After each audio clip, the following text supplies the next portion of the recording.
하나님 말씀 보겠습니다. 잠언 31장 10절에서 31절까지의 말씀입니다. 잠언 31장 10절에서 마지막 절까지 우리가 다 같이 보도록 하겠습니다. 다 같이 봅니다. 누가 현숙한 여인을 찾아 얻겠느냐? 그의 값은 진주보다 더하니라. 그런 자의 남편의 마음은 그를 만나니 산업이 핍절하지 아니하겠으며, 그런 자는 살아있는 동안에 그의 남편에게 선을 행하고 악을 행하지 아니하느니라. 그는 양털과 삼을 구하여 부지런히 손으로 일하며 상인의 배와 같아서 먼 데서 양식을 가져오며 밤이 새기 전에 일어나서 자기 집 앞 사람들에게 음식을 나누어 주며 여종들에게 일을 정하여 맡기며 밭을 살며 보고 사며 자기의 손으로 번 것을 가지고 포도원을 일구며 힘있게 허리를 묶으며 자기의 발을 강하게 하며 자기의 장사가 잘 되는 줄을 깨닫고 밤에 등불을 끄지 아니하며 손으로 손뭉치를 들고 손가락으로 가락을 잡으며 그는 곤고한 자에게 손을 펴며 궁핍한 자를 위하여 손을 내밀며 자기 집 사람들은 다 홍색 옷을 입었으므로 눈이 와도 그는 자기 집 사람들을 위하여 염려하지 아니하며 그는 자기를 위하여 아름다운 이불을 지으며 세마포와 자색 옷을 입으며 그의 남편은 그 땅의 장로들과 함께 성문에 앉으며 사람들의 인정을 받으며 그는 배로 옷을 지어 팔며 띠를 만들어 상인들에게 맡기며 능력과 존귀로 옷을 삼고 후의를 웃으며 입을 열어 지혜를 베풀며 그의 혀로 인애의 법을 말하며 자기의 집안 일을 보살피고 게을리 얻은 양식을 먹지 아니하나니 그의 자식들은 일어나 감사하며 그의 남편은 칭찬하기를 덕행 있는 여자가 많으나 그대는 모든 여자보다 뛰어나다 하느니라. 고운 것도 거짓되고 아름다운 것도 헛되나 오직 여호와를 경외하는 여자는 칭찬을 받을 것이라. 그 손의 열매가 그에게로 돌아갈 것이요 그 행한 일로 말미암아 성문에서 칭찬을 받으리라. 아멘. 거룩하신 하나님 은혜를 감사합니다. 하나님 앞에 우리의 여러 가지 모양을 가지고 찬양을 드립니다. 이 시간에도 드린 찬양을 통하여서 우리에게 큰 은혜 베풀어 주시고 이 찬양이 우리 가운데 더욱더 신앙의 고백으로 남을 수 있도록 은혜를 베풀어 주시옵소서. 이 시간도 주시는 말씀을 생각하면서 다시금 주님의 자녀답게 살아가는 그런 귀한 기회로 삼게 하여 주시옵소서. 예수님의 이름으로 기도합니다. 아멘. 본서, 그러니까 잠언 31장의 말씀으로 이제 잠언의 말씀은 좀 정리하려고 합니다. 본서의 마지막을 장식하는 본장은 르무엘 왕의 잠언으로서 그의 어머니가 훈계한 잠언으로 소개하고 있습니다. 말이 잠언이지 사실 어머니가 왕이 되었지만 그 아들 왕한테 사실 그 잔소리하는 장면이 그 31장의 말입니다. 예수 잘 믿어야 돼, 신앙생활 잘해야 된다, 교회 빠지면 안 된다, 이런 잔소리들이 교회 다니는 어머니에게, 권사님이신 우리 어머니가 자식들에게 하는 그런 얘기인 것입니다. 그런데 그 내용이 굉장히 중요한 얘기들을 이제 오늘 하고 있습니다. 여기서 나오는 르무엘이라는 그 왕의 이름은 하나님에게 속해 있다라는 뜻입니다. 그래서 모든 이름 중에 뒤에 엘이라는 이름으로 끝나면 그 하나님 안에 있다라는 의미가 되는 겁니다.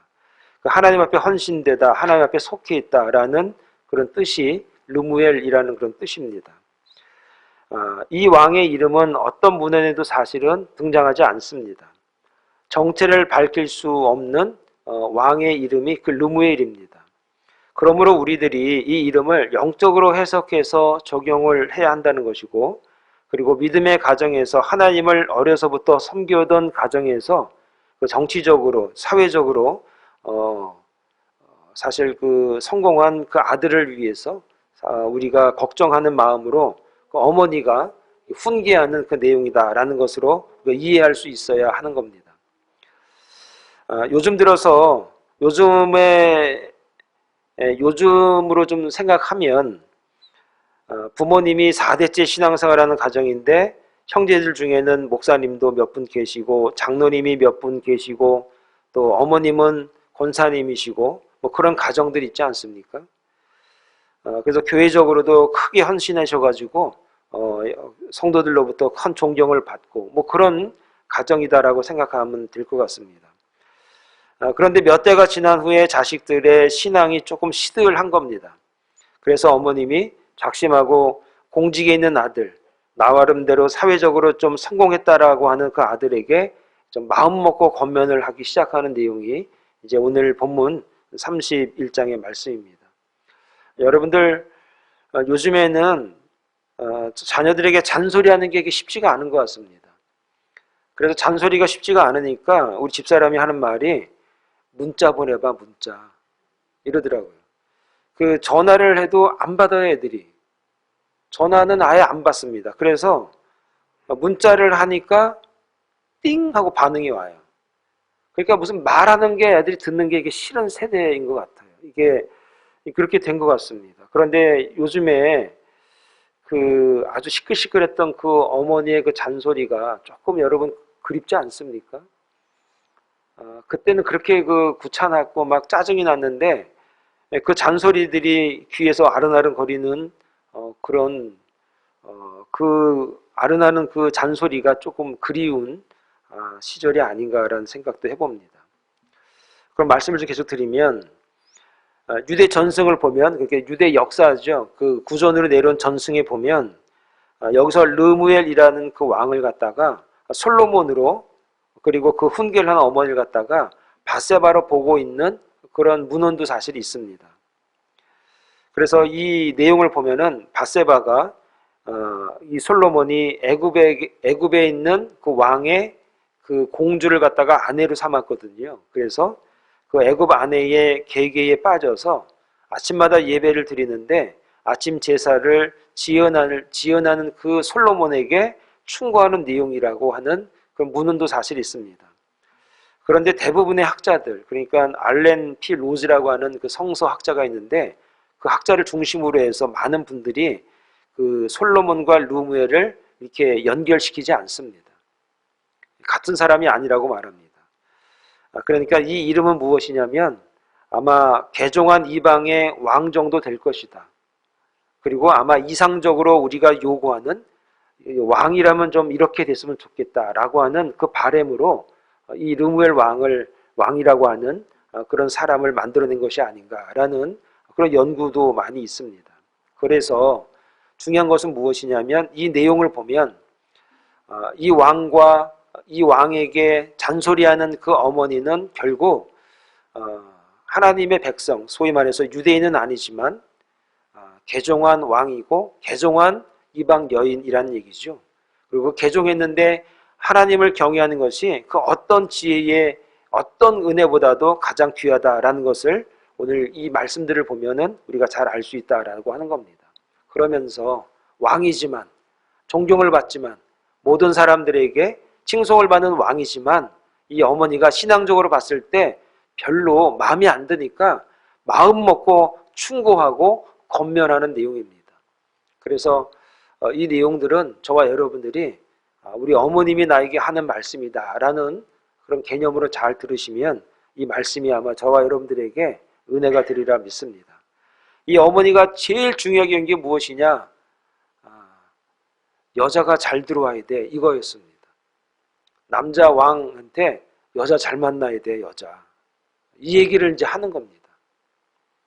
그래서 오늘 이 말씀은요 5월 달에 하면 참 좋은데 잠언이 여기서 끝나기 때문에 오늘 이 말씀을 통하여서 정말 우리의 신앙에 큰 교훈이 되길 좀 바라겠습니다. 그러면 어떤 여자, 어떤 현숙한 여자, 어떤 좋은 여자가 나에게 아내가 되고 또 나는 그런 여자가 되어야 될 것인가. 그 말씀을 좀 한번 우리가 성경을 통해서 한번 나누겠습니다. 첫 번째는 신뢰할 수 있어야 된다는 얘기입니다. 자, 11절에 이런 말씀이 있습니다. 그런 자의 남편의 마음은 그를 믿나니 산업이 핍절하지 아니하겠으며 이렇게 되어 있습니다. 여러분 이 11절의 말씀을 읽어보면요. 이 여인이 굉장히 능력이 있어야 한다는 얘기입니다. 여자라고 해서 능력 없으면 안 되고 능력이 있어야 돼. 능력. 무슨 능력이냐 하는 얘기죠. 여기서 민난이라는 말이 있는데 그 남편이 아내를 완전히 믿는 거예요. 신뢰하는 겁니다. 신뢰하는 정도가 아니라 나중에 의지할 정도로 돼야 된다는 얘기입니다. 그러니까 이 어머니가 생각할 때 이 왕에게 어떤 여자가 왕비가 돼야 될 것인가 믿음이 가야 되겠죠. 믿음이 갈 정도가 아니라 이 왕비를 믿어서 의지할 수 있을 만큼의 그런 실력이 있는 능력이 있는 여자라야 한다라는 얘기입니다. 자, 해설을 좀 드리면 아내를 향한 남편의 전폭적인 신뢰가 있어야만이 온전해질 수 있다는 겁니다. 여러분 성경에서는 하나님 외에 그 무엇도 궁극적으로 신뢰의 대상이 될 수 없다는 말을 열왕기하, 시편, 이사야, 예레미야 등등에서 계속해서 말씀해 주고 있습니다. 그런데 여기서 이 11절에서는 말이죠. 민난이라고 하는 이 단어를 하나님에게 써야 될 이 단어를 아내에게 쓰고 있다는 거예요.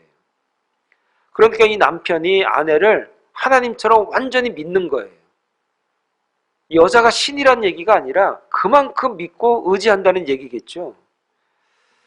현숙한이라는 단어를 갖다가 성경에 보면 세 가지 정도로 해설을 할 수 있습니다. 히브리 말을 갖다가 헬란 말, 소위 로마 시대 사람들에게 다 읽게 하기 위해서 번역한 책을 갖다가 70인역이라고 합니다. 그 70인역에서는 이 현숙한이라는 단어를 어떻게 해설을 하냐면 용감한 이렇게 해석하고 있습니다. 아내가 용감해야 된다 이런 얘기예요. 여러분이 잘 아는 킹제임스 버전에는 덕스럽다 이렇게 해설합니다. 우리가 보고 있는 NIV에서는 고상한 이렇게 해설하고 있습니다.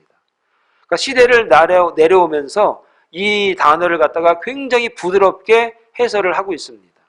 그런데 저는 오늘 이 11절의 말씀이 오늘 우리에게 적용하기 위해서 오늘 문장의 내용에 비추어 볼 때는 용감한이라고 해설을 하는 게 적절하다고 생각합니다. 아내들이요, 용감해야 됩니다. 아내들이요, 용감함을 가지고 있어야 남편들이 당신들을 의지할 수 있습니다. 자, 말씀을 더 드리겠습니다. 제가 듣고 아는 할머님이 한 분 계십니다. 그 할머님에 대해서 실명은 좀 밝히긴 그러고요. 이 노스리치에 사시는 할머님이신데 남편은 80대 후반이신데 지금 본인이 셀카를 찍어가지고 동영상을 찍어가지고 유튜브에 올리기도 하는 그런 아주 활발한 그런 남편이십니다. 그런데 미국에 이민 오시기 전에 남편과 한국에서 사업을 하셨는데 꽤 사업이 좋았다고 합니다. 그런데 남편이 세금 문제로 세무서에 가야 할 일이 있으면 꼭 아내를 보낸다고 합니다. 이유를 좀 알아보니까 세무서 직원을 만나면 남편에게 세무서 직원들이 뭔가를 자꾸 요구한다는 거예요. 뭐 다 그런 건 아니겠지만 뭐 대접을 요구한다든지 아니면 뒷돈을 좀 요구한다든지 그래가지고 이 남편이 세무서에 가는 거를 굉장히 꺼려했대요. 꺼려한 정도가 아니라 굉장히 두려워했다고 합니다. 그럼 두려워하면 어떻게 되죠? 그런데 두려우니까 어떻게 했는가? 자기가 안 가고 아내를 보냈다는 거예요. 이게 말이 되는지 모르겠어요. 자기는 두렵고 꺼리낌스럽고 그러니까 자기 대신에 지금의 할머니시죠. 젊었을 때 자기 아내를 세무서에 자꾸 보냈다는 거예요. 근데 이 할머님이 젊을 때 세무서에 가가지고 뒷돈을 주거나 술 대접을 하거나 그러지 않아도 그 모든 일 처리를 갖다가 다 마무리하셨다는 거예요. 남편은 자꾸 아내를 그래서 보내게 되는 거죠. 왜냐하면 뒷돈을 주거나 대접을 하지 않아도 일을 잘하니까 아내를 갖다가 세무서에 보내는 거예요. 여러분 남자들이 바깥 일하고 이러다 보니까 힘이 있어 보이지만 사실은 아내만 못할 때가 많습니다. 남자들이 자꾸 고개를 숙이는 것 같은데, 저도 어릴 적에 저희 아버님이 귀찮고 또 약간 창피스럽고 약간 좀 난처한 일은 어머님을 자꾸 했던 것 같아요. 어머님을 자꾸 보냈던 것 같아요. 그럼 어머님은 싫으면서도 한마디 하고 한마디는 좋은 얘기는 아니에요. 한마디는 하고 하셨던 것 같아요. 그럼 나중에 우리 아버님이 어떻게 됐어? 이렇게 물어보는 걸로 모든 게 마무리됐던 게 자꾸 생각이 납니다. 이 말씀을 드린 이유가 무엇이냐? 성경도 아는 거예요. 성경에서도 유대인들도 역사가들도 아는 거예요. 진짜 용기 있는 일은 여자들이 하는 거예요. 귀찮지만 어렵지만 난처하지만 좀 더럽고 치사하지만 그 일들을 남자들이 하기보다 여자들이 하는 게 여자들이 더 용기 있게 잘 하더라 이 말이에요. 여러분, 이 하일이라는 그 현숙한이라는 이 단어를 하일이란 쓴 이유가 있습니다. 여자들이 생각보다 용기 있기 때문에. 남편을 생각하고 가정을 생각하니까 마지막 자기라도 용기를 내지 아니하면 안 된다라는 각오가 있었다는 얘기죠. 오늘 저와 여러분들이 이런 내용들을 좀 아시면 아내를 바라보면서 용기 있는 아내를 바라보시면서 고마워하고 또 아내들은 자신이 그 용기를 통하여서 가정이 설 수 있다면 또 만족하고 기뻐할 수 있기를 바랍니다. 본문에서도 그런 이유를 후반절에 말하고 있는데 11절 후반절에 산업이 핍절하지 아니하겠으며 라는 말이 있어요. 부부가 된 뒤로 재산이면 재산, 자식이면 자식, 부모면 부모와의 관계도 더욱 좋아진다는 이야기인 겁니다. 이런 결과는 아내의 역할이 중요하다는 거죠.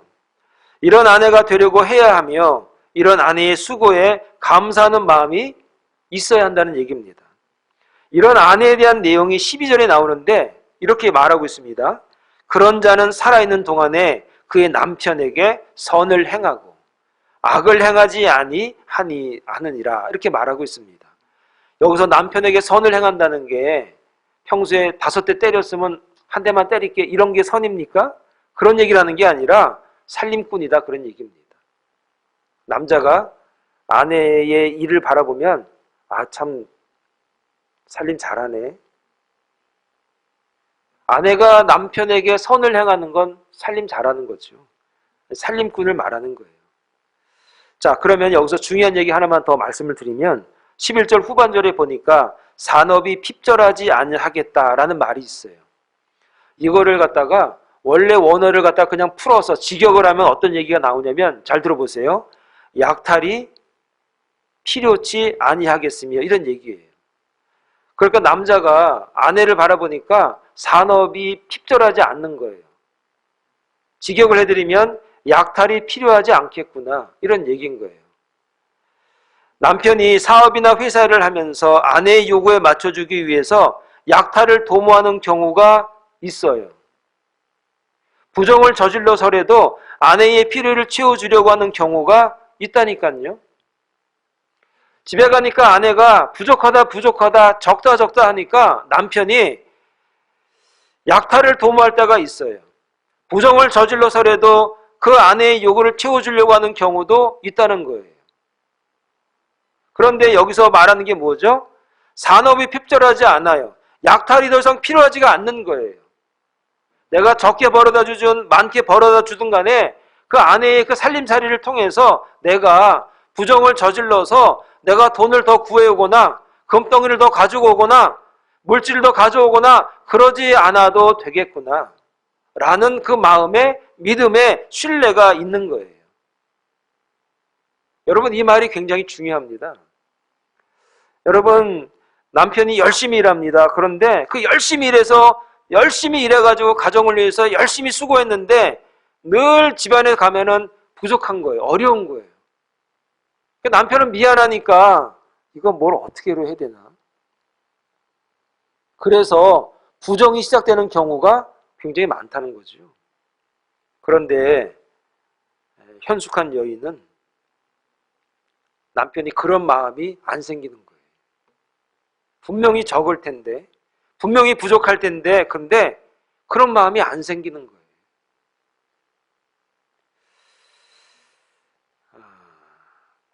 그렇게 걱정 없이 일하게 하는 아내를 믿고 완전히 신뢰하는 거죠. 완전히 믿는 거죠. 그런 믿음이, 그런 신뢰가 있는 여인이 될 때 현숙하다, 이런 말을 하는 겁니다. 혹시 여러분들의 아내는 어떻습니까? 여러분들 그동안에 어떤 마음으로 살아오셨습니까? 하나 더 말씀을 드리면 덕을 세워야 됩니다. 자, 20절에 이런 말씀이 있습니다. 그는 곤고한 자에게 손을 펴며 궁핍한 자를 위하여 손을 내밀며, 이런 말이 있습니다. 대한민국은 1950년에 전쟁이 있었습니다. 전쟁이 있어서 많은 분들이 피난을 남쪽으로 내려왔습니다.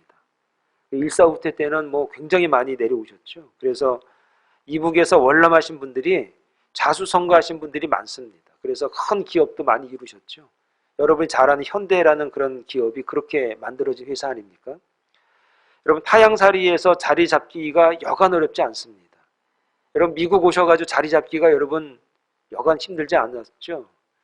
그런 거란 얘기죠. 아메리칸 드림이나 이북에서 월남하셔가지고 자리 잡는 거나 아마 비슷할 겁니다. 그래서 사실 돈을 많이 벌어가지고 부자 된 경우도 있겠지만 들어온 돈이 나가지 못하게 하는 경우도 많다는 얘기예요. 여러분, 이 말이 무슨 말인지 아시죠? 많이 벌었지만 많이 나가면 그게 이렇게 고이질 않잖아요. 그런데 아무리 적게 벌었지만 이게 나가는 걸 잘 막으면, 그래서 재산을 모으고 삶이 좀 여유가 생기고 지금 좀 나름대로 좀 편하게 지내는 분도 있다, 이 말입니다. 이런 분들은요, 종이 한 장을 헛되게 쓰질 않아요. 우리 교회도 종이 한 장을 안 버리는 분이 있어요. 그 아버지한테 배워가지고. 이해가 된다, 이 말이죠. 그래서 나가는 걸 막는 거죠. 그래서 삶을 유지하는 거예요. 그런데 성경에서 말하는 현숙한 여인은 이렇게 모은 재산이라고 하더라도 곤고한 자에게 혹은 궁핍한 자에게 손을 내밀 수 있어야 한다는 거예요. 그렇게 힘들게 벌었지만, 그렇게 어렵게 벌었지만, 그래서 이제는 밥을 먹고 사는데, 그런데 곤고한 자에게, 궁핍한 자에게 그렇게 힘들게 모으고 어렵게 모은 그런 물질이라고 하더라도 그런 사람에게 이 손을 펼 수 있어야 된다는 얘기예요. 그걸 갖다가 덕을 세운다, 이렇게 말하는 거예요. 여러분, 이렇게 덕을 세우는 것은 그 여인이 높아지기 때문이 아니죠. 남편의 얼굴을 빛나게 하기 때문이에요. 여러분, 그 남편의 얼굴이 빛이 나면 그 아내가 빛이 없어지나요? 더 빛나는 거죠. 여러분, 이런 상황을 가지고, 이런 현상을 가지고 우리가 교회를 빛나게 하는 것도 이와 똑같다고 생각합니다. 여러분들이 나가셔서 정말 곤고한 자에게 손을 피고 궁핍한 자에게 손을 피면 교회가 빛나죠. 주님을 빛낼 수 있는 방법이 무엇이죠? 내가 세상에서 어려운 사람이 있을 경우에 정말 그들에게 손을 내밀고 그들을 인도할 때에 주님이 빛이 난다는 얘기입니다. 이렇게 덕을 세울 때에 남편이 세워지고 교회가 세워지고 주님이 세워진다는 사실을 우리가 알아야 한다는 얘기예요. 26절에 보니까 이렇게 덕을 세우는 사람은 물질로만 덕을 세우는 것이 아니라 26절에 이렇게 말씀이 있습니다. 입을 열어서 지혜를 베풀며 그의 혀로 인하여 법을 말하며, 이런 말이 있습니다. 여러분, 물질로만 돕는 것을 갖다가 덕을 세우는 게 아니라 어떻게 덕을 세울 수 있는가? 말로, 지혜로 덕을 세울 수 있다는 거예요. 여러분, 이렇게 내가 가지고 있는 지혜를 통하여서 덕을 세울 수 있다면 우리가 이 지혜가, 여러분, 별로 지혜가 없는 분이 말로다가 지혜로 덕을 세우려고 할 때 여러분, 그 지혜나 덕이 우리에게 굉장히 거부감이 생길 때가 많아요. 자기나 잘하지 뭘, 이럴 때가 있다니까요. 본인이나 잘하셔, 아유, 이럴 때가 있다고요. 여기서 말하는 입을 열어서 지혜를 베푼다고 할 때 이 지혜는 나에게 차고 넘치는 걸 말하는 거예요. 하나님의 우리에게 주신 은혜가 있습니다. 그 은혜가 차고 넘치는 걸 말하는 거예요. 그 넘치는 지혜를 주니 그 지혜를 받는 사람이 얼마나 유익하겠어요. 그 지혜는 거부감이 생기는 지혜도 아니고 그 마음에 부담이 되는 지혜도 아니고 정말 어렵고 힘든 사람이 있는데 어떻게 될지 모르는 그 상황 가운데 넘치는 지혜로 말미암아 갈 길을 알고 살 힘을 얻고 그러니 그 지혜가 얼마나 귀하겠어요. 그렇게 그 지혜로 덕을 세울 수 있는 거예요. 이렇게 현숙한 여인은 28절에 한 가지 더 덕을 세울 수 있는데 칭찬으로 덕을 세울 수 있어요. 남편을 칭찬하면서 덕을 세워요. 28절에 보니까 그의 남편을 칭찬하기를 이렇게 말하고 있어요. 여러분, 남편에 대한 칭찬이 늘 있는 여인이 있습니다. 항상 자기 남편을 칭찬하는 사람이 있어요. 여러분, 그 남자들은 뭐 해 죽고 뭐 해 죽는다 그러죠? 네? 우리가 돈이 없지 가오가 없냐 뭐 이런 말 하지 않아요. 그거 거짓말이에요. 그거. 가오가 어디 있어요, 남자가? 남자는요, 칭찬해 죽고 칭찬해 살아요. 남자는요, 칭찬해 죽고 칭찬해 삽니다. 저는 그 남편을 한번 실험해 보세요, 집에 가서. 그 칭찬하면은요, 남자들이요, 괜히 이게 기분이 좋아가지고 안 하던 짓을 합니다. 그런데 이런 예를 들어 정말 죄송합니다. 여러분들이 그렇다는 건 아니에요. 저희 집에 개가 한 마리 있거든요. 근데 개가 나에게 잘하게 하는 방법이 딱 하나 있어요. 간식 하나 주면 돼요. 그러면요, 나한테 얼마나 잘하는지 몰라요. 그런데 그 간식이 남자한테는 뭐죠? 칭찬이에요.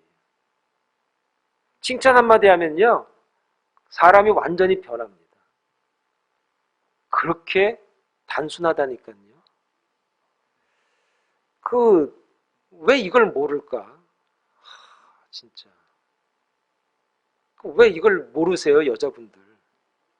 굉장히 간단합니다, 남자들은. 굉장히 어떻게 보면 단순하고 쉽습니다. 왜냐하면 칭찬이 한 번만 딱 들어가면 인생이 바뀝니다. 남자들은 배앓이도 없다니까요. 솔직히 말해서. 이건 뭐 제 얘기도 뭐 저는 그렇습니다. 제가 지금까지 살아오면서 칭찬을 통해서 남자가 굉장히 달라진다는 걸 많이 봤어요. 지난주 화요일인가 수요일 날 그냥 얼굴만 아는 분이 전화가 왔어요.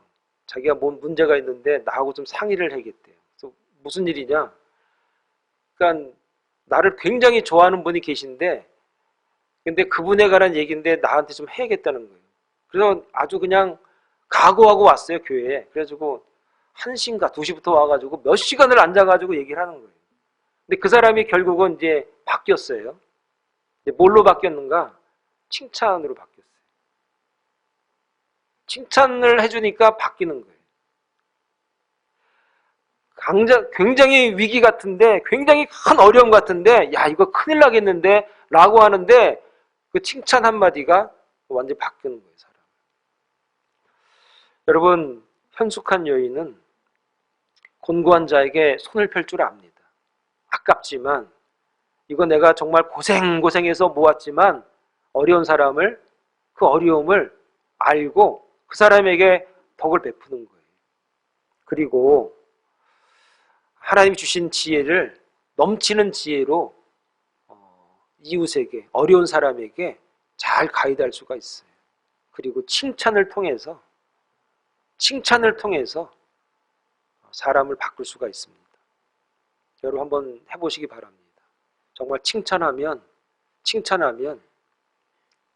오직하면은 칭찬을 통해서 고래가 춤을 춘다고 하는 책이 나왔겠습니까?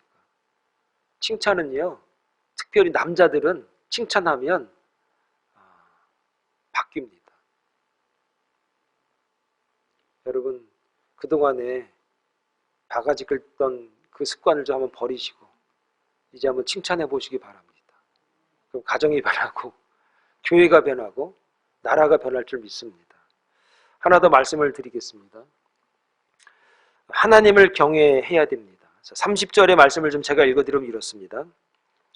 고운 것도 거짓되고 아름다운 것도 헛되나 오직 여호와를 경외하는 여자는 칭찬을 받을 것이라 이렇게 말하고 있습니다. 고운 것도 거짓되고 아름다운 것도 헛되다 이렇게 말하지 않습니까? 사람의 외형적인 것은 세상의 기준으로 볼 때 가치 있다고 말할 수가 있습니다. 그런데 신앙적인 기준은 거짓되고 헛되다라고 말합니다. 이 거짓이란 말이 원래 의미는 속임수다 이런 속임수라는 말이고요. 헛되다라고 하는 이 말은 헤멜이라는 그 히브리 말을 썼는데 여러분 물을 막 끓이면은 이게 하얀 수증기 같은 게 올라가지 않습니까? 그 수증기를 갖다가 헤멜 이러는 거예요.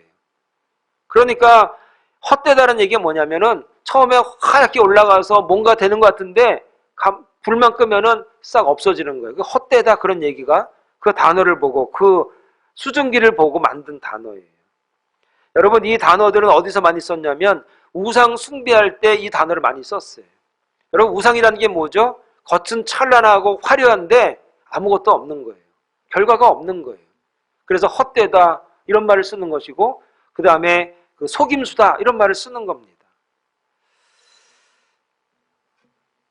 그런데 신앙인이 봤을 때 헛되고 그 다음에 속임수인 것을 사람들이 쫓아가는데 진짜는 뭐냐? 여호와를 경외하는 신앙만이 남는다는 거예요. 여러분 신앙인들은 여호와를 경외한다는 것, 이 신앙만이 남는 것이지 우리가 외형적으로 봤을 때 화려하고 아름다운 것 이거 시간 지나면 아무것도 아니라는 겁니다. 제가 여기서 로마 시대 얘기를 조금 해드리겠습니다. 로마 시대에 그리스도교가 국교로 되기까지 정말 많은 사람들이 희생이 됐습니다. 이번에 제가 스페인 세비야라고 하는 그 남부 도시를 갔는데 예전에 거기가 로마가 지배했던 지역이라서 그 이탈리아코라고 하는 그 지역에 신학교가 있는데 그 신학교를 방문했을 때 콜로세움을 보여주더라고요. 콜로세움에 가니까 지하에 다 이렇게 사자들을 풀어놓고 길렀고 사람들을 던져서 죽이기도 하고 그 콜로세움 안에서 그 그리스도인하고 그 사자하고 이렇게 결투하게 해서 싸우게 하고 사자밥이 되게 하는 그 콜로세움을 이제 보고 왔습니다. 그러니까 로마 사람들은요 예수 믿는 사람들 그리스도인들을 갖다가 그렇게 하찮게 여겼어요. 아무것도 아니게 여겼어요. 사자들의 밥으로밖에 여기지 않았어요. 예수 믿는 사람들. 그런데 로마의 국교가 기독교가 됐습니다. 그 과정을 좀 우리가 좀 알아야 되는데 어떻게 이런 일이 벌어질 수 있었는가? 여러분들 로마인들은 기독교인들이 이렇게 하찮게 여기기도 했지만 그래서 깔보기도 했지만 그들의 생활이나 삶은 사실은 자랑할 만한 게 별로 없습니다. 특별히 성적으로 굉장히 문란했습니다. 로마의 귀족들은 성병이나 성적으로 너무너무 문란했어요. 이건 남자고 여자고 똑같았습니다. 그런데 귀족들이 어느 날 생각을 했습니다. 나는 이렇게 살지만 내 아들의 와이프, 내 아들의 며느리, 내 아들의 아내만큼은 좀 정숙하고 정결하고 깨끗한 아내를 맞이하게 할 수 있는 방법이 없을까라고 로마 귀족들이 생각을 했습니다. 이 이야기는 여러분 시오노 나나미가 쓴 로마인 이야기에 보면은 조금 나옵니다. 그래서 어느 날 가만히 보니까 자기들이 사자의 밥으로밖에 생각하지 않았던 그리스도인들을 바라보니까 정말 그리스도인 여자애들을 바라보니까 깨끗하고 정결하고 정숙한 것입니다. 그래서 로마의 귀족들이 조용히 한 명, 두 명씩 며느리를 삼기 시작했어요. 그러면 예수 믿는 여자가 그 집에 로마의 귀족이 시집을 갔으니까 제일 먼저 뭘 하겠습니까? 남편을 예수 믿게 하는 거죠. 남편에게 전도하는 거였습니다. 시간이 오래 지나니까 로마의 귀족들이 대부분 그리스도를 알고 예수를 믿게 됐습니다. 여러분 대부분 대부분 그 나라들이 기독교 국가들은 아래에서부터 이렇게 예수 믿었거든요. 근데 로마는 위에서부터 예수를 믿었어요. 로마 귀족들이 먼저 예수를 믿었어요. 그래서 드디어 313년, AD 313년 콘스탄티노플 황제 때 로마가 기독교 국교가 이제 된 겁니다. 자, 로마가 변할 수 있었던 가장 시작을 알아보니까 거기에 누가 있었는가? 여자들이 있었어요. 그 여자들이 누군가? 그리스도인 여자들이 있었던 겁니다. 그러니까 로마를 변화시킨 것은 다름이 아니라 하나님을 경외했던 여자들 때문에 로마의 귀족들이 변하고 그 나라가 변하고 나라가 하나님을 믿는 나라가 됐다는 거예요. 여러분, 이 말씀을 통해서 우리가 깨달아야 할 게 무엇이냐?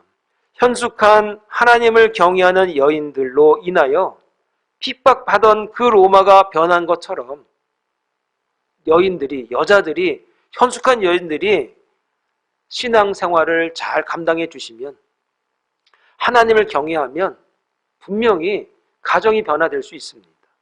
교회가 변화될 수 있습니다. 나라가 변화될 수 있다는 사실을 우리가 믿어야 됩니다.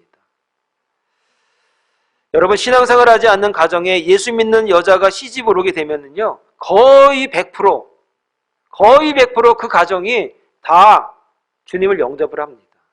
반대로 예수 잘 믿는 총각이 예수 안 믿는 아내를 영접을 하게 되면 다 그런 건 아닙니다. 오해하지 마시고, 대부분 보면 남자들이 신앙을 버려요. 제가 한국에서 주례를 못한 제 청년 중에 주례를 못한 청년이 하나 있어요.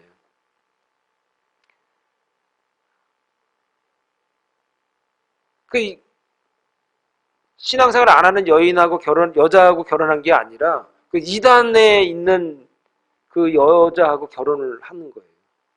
결국은 교회 나오지 않죠. 이제 결혼들 뜯어 말려도 안 되는 거예요. 결국 결혼이 돼가지고 그냥 가게 된 거죠.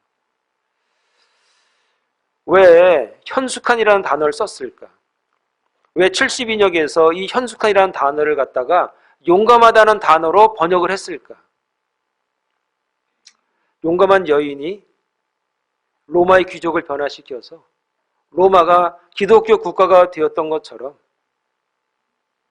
하나님을 경외하는 여인, 하나님을 경외하는 어머니, 하나님을 경외하는 아내를 통해서 오늘 우리 가정과 교회가 더욱더 복될 수 있다는 거예요.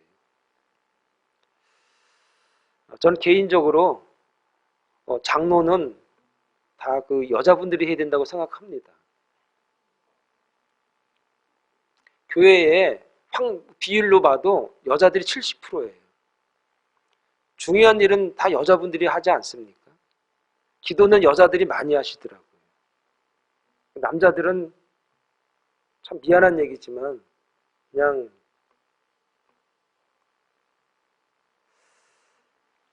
제가 세계비전교회 있을 때 그 김지현 목사님이 제일 고민하는 게 뭐냐, 당회가 끝나면 그래서 결의를 다 하고 다 모든 게 끝났는데 집에 가면은 1시간 뒤에 전화가 다 온다는 거예요. 목사님, 그거 안 되겠는데요? 왜요? 그냥 안 되겠어요. 왜? 더 묻지 마시고 안 돼요. 이걸 끊는다는 거예요.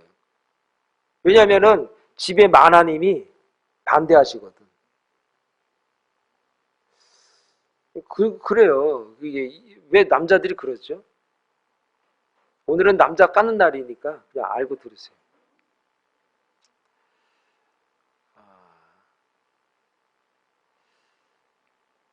오늘 이 말씀을 통해서 하나님을 경외한다는 것은 무엇을 의미하는가? 하나님을 경외했던 그 로마야 시대의 그 여인을 통해서 시대가 변하고 사회가 변하고 온 인류의 역사가 변하지 않았습니까? 여러분, 성경의 역사를 보면 여자의 역사라고 해도 과언이 아닙니다. 주님께서 동정녀를 통해서 이 땅에 오셨습니다. 얼마나 많은 두려움과 핍박이 있었겠습니까? 그런데 용기 있는 여인 마리아가 애를 낳습니다. 그리고 그 예수 그리스도를 통해서 이 땅에 복음이라고 하는 역사가 시작이 된 겁니다.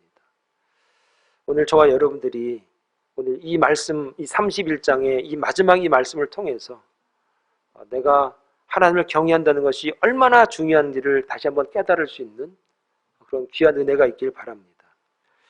특별히 믿음과 신뢰가 있는 가정이 되어야 됩니다. 그리고 덕을 세울 수 있어야 됩니다. 하나님을 경외하는 믿음이 어머니뿐 아니라 여자뿐 아니라 온 가족이 그런 믿음 안에 있을 때 분명히 변화가 있고 새로운 하나님의 가정으로 온전하게 쓰임받는다는 사실을 여러분 확신하는 그런 믿음의 종들이 다 되시기를 간절히 축원을 드리겠습니다. 기도하겠습니다.